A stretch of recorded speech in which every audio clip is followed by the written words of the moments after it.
आपके detention order जारी करते थे, जो आपके 16 एमपीओ 3 एमपीओ के ऑर्डर जारी करते थे, उन्हीं को आप डिस्ट्रिक्ट रिटर्निंग ऑफिसर बना दिया गया और उन्होंने ही आप लोगों के कागजात नामजदगी मुस्तरद किए जो हाई कोर्ट और सुप्रीम कोर्ट से आप लोगों के बहाल हुए। उन्हीं लोगों के पास वो वोट की पर्चियां थी, तो क्या वो जिन्होंने इतना कुछ किया वो अमीन हो सकते हैं?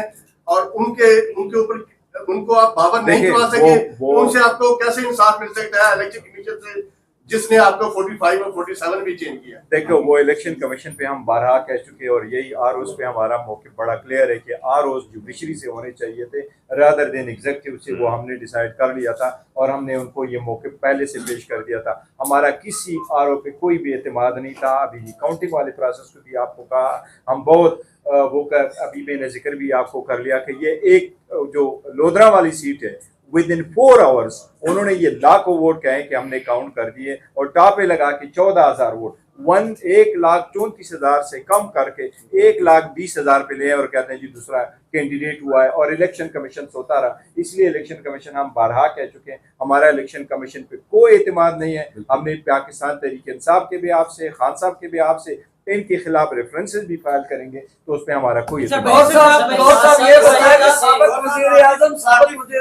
खान साहब जेल में और बाहर के मालिक मुल्क में इन्वेस्ट करने से कासर है और जिससे मुल्क का नुकसान हो रहा है, आम आदमी महंगाई में पिस रहा है, इससे आप थोड़ा सा क्या कहेंगे? तो आवाम सुनना चाहिए। देखो, आवाम के बारे में हम यही कह रहे हैं कि हमने कहा है कि हुकूमत फेल हो चुकी है, हुकूमत डिलीवर नहीं कर सकती, ये हुकूमत अपने केसेस खत्म कराने में लगी हुई है, आवाम को कोई रिलीफ नहीं दे सकती।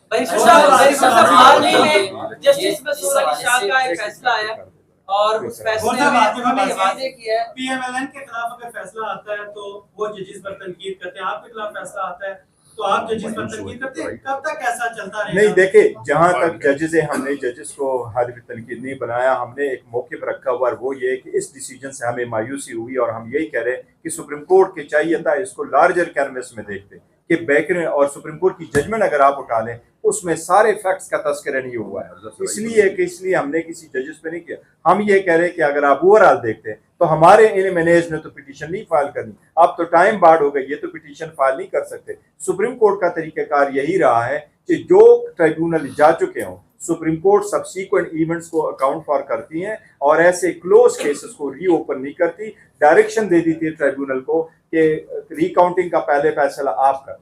इसलिए हमारा बताइए कि पीटीआई के प्रेस कॉन्फ्रेंसेस गुज़िश्ता हफ्ते आपने पार्लियामेंट के बाहर भी कहा कि नोटिफिकेशन जारी किया जाए और अभी भी उसका जिक्र आमिर साहब ने किया। ऐसा लग रहा है हमें कि पीटीआई की ख्वाहिश है कि जल्द ये नोटिफिकेशन और मंसूर अली शाह जल्दी आए। कल मंसूर अली शाह साहब से मुलाकात हुई तो इसी हवाले से मैंने उनसे पूछा कि एक सियासी जमात आपके नोटिफिकेशन के लिए आपसे ज़्यादा वो जल्दी के ख्वाहिशमंद है, तो उन्होंने ये बात वाज़ेह की कि काजी फारिस साहब मुकम्मल कंट्रोल में और मुझे कोई ख्वाहिश नहीं है, ना भी हो, या फिर इस हवाले से जल्दी का नोटिफिकेशन का किसी किस्म का ताल्लुक किसी भी इस हवाले से मेरा उनसे नहीं है। जब उनको खुद मंसूर अली शाह को इतनी जल्दी नहीं तो आपको इतनी वो देखिए, हमने ये किया था कि इस पे हमने असेंबली में बात की थी और परसों जो हमारे अलायंस का हुआ था हमने ये मौके पर रख दिया था कि देखो ये सब कुछ हो जाता है और ये एक परसेप्शन यही है कि आप 2/3 मेजॉरिटी हासिल कर रहे हैं, आप एक्सटेंशन देना चाहते हैं, आप 2/3 मेजॉरिटी लेकर के आप पावर लेना चाहते हैं कि आप जजेस को भी ट्रांसफर कराएं। तो काजी फैसल साहब का हमने यही कहा था कि 87 days before the retirement of Bandial साहब का उनका नोटिफिकेशन हुआ है और इसी हुकूमत ने, इसी वजीर कानून और इसी प्राइम मिनिस्टर ने किया था। तो हमने उनको कहा है कि आप ये कर दे ताकि ये मैटर खत्म हो जाए और साथ उसी तकरीर में मंसूर अली शाह साहब ने तकरीर की और उन्होंने कहा कि जो फैसला सुप्रीम कोर्ट का है उसके ऊपर हर सूरत अमल दरामद होना चाहिए और अगर नहीं होता तो उसके लिए फिर हमें कोई और कानून बनाना चाहिए, फिर उसको देख लेंगे। आप क्या समझते हैं? अभी तफसीली फैसला आना है, उसके बाद अगर हुकूमत उसके ऊपर अमल दरामद नहीं करती तो कानूनी तौर पर हम क्या ऑप्शन? देखिए, इंशाअल्लाह ताला उस पे अमल दरामद होगा। हमने चीफ जस्टिस से भी मुतालबा किया है कि आप माइनॉरिटी में सही लेकिन आप चीफ जस्टिस से इस जजमेंट को इम्प्लीमेंट कराना आपका भी फर्ज है और सुप्रीम कोर्ट अपना जजमेंट जरूर इम्प्लीमेंट करवाएगी, उसके नोटिफिकेशन होने चाहिए और सुप्रीम कोर्ट ने उस जजमेंट में भी कहा है कि हम उसको इम्प्लीमेंट करेंगे। और हमने जो आपको वो कर दिया बताया वो ये कि प्लान है ये था 8 फरवरी के इलेक्शन को चोरी करवाओ, फिर भी यही था रिजर्व सीटें ले ले। अब रिकाउंटिंग में आपने वो मकासद हासिल करो, तो हम इन तीनों के खिलाफ है और हम कह रहे हैं कि इंशाल्लाह आवाम की जो